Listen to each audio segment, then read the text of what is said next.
네, 오늘의 방송 시작해 보도록 하겠습니다. 오늘 방송은 바로 파월보다 중요한 연준 독립성, 이것에 대해서 이야기해보는 시간 가져보겠습니다.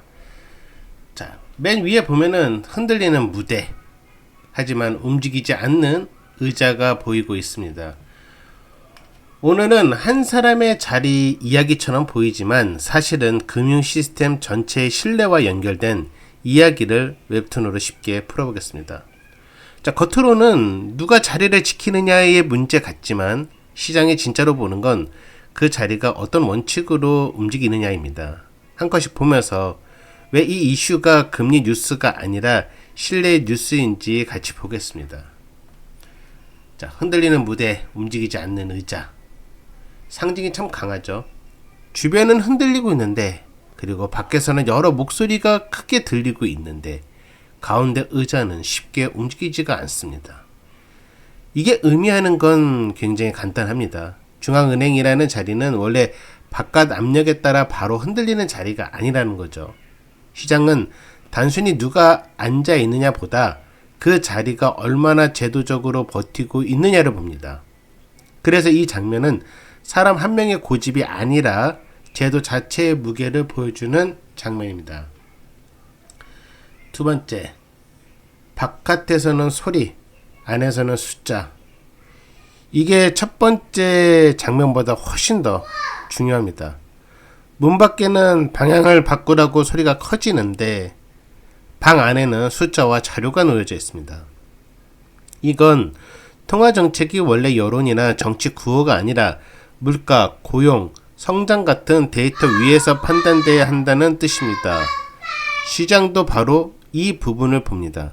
정책이 자료로 움직이는지 아니면 압박에 밀려 움직이는지 그 차이는 단순한 이미지 차원이 아니라 달러, 신뢰, 국채, 환율 안전성과 연결될 수 있기 때문입니다. 자, 세 번째. 사람 뉴스 같지만 시스템 뉴스다. 자, 이게 무슨 말이냐? 화면 앞에는 인물이 크게 보이지만 뒤에는 독립성, 달러, 금리, 채권 같은 시스템의 기둥이 같이 서 있죠. 많은 사람들은 이런 뉴스를 인물 중심으로 소비를 합니다. 하지만 시장은 결코 그렇게 보질 않아요.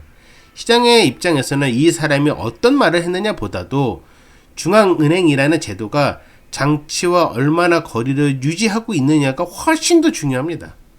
그래서 이건 사람 뉴스처럼 보여도 실제는, 정말 실제는 시스템 뉴스다 라고 생각을 해야 되는 거죠.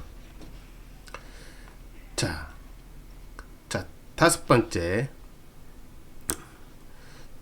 네 번째죠. 자, 독립성이 흔들리면 시장도 흔들린다. 자, 이 부분은 무엇이냐면 독립성이 흔들리면 그 여파가 결코 한 자리에서 끝나지 않는다는 거죠. 달러, 금리, 채권, 환율처럼 서로 연결된 시장 변수들이 같이 흔들릴 수가 있다는 겁니다. 왜냐? 시장은 숫자 자체보다 그 숫자가 어떤 원칙에서 나왔는지를 믿고 움직이기 때문입니다.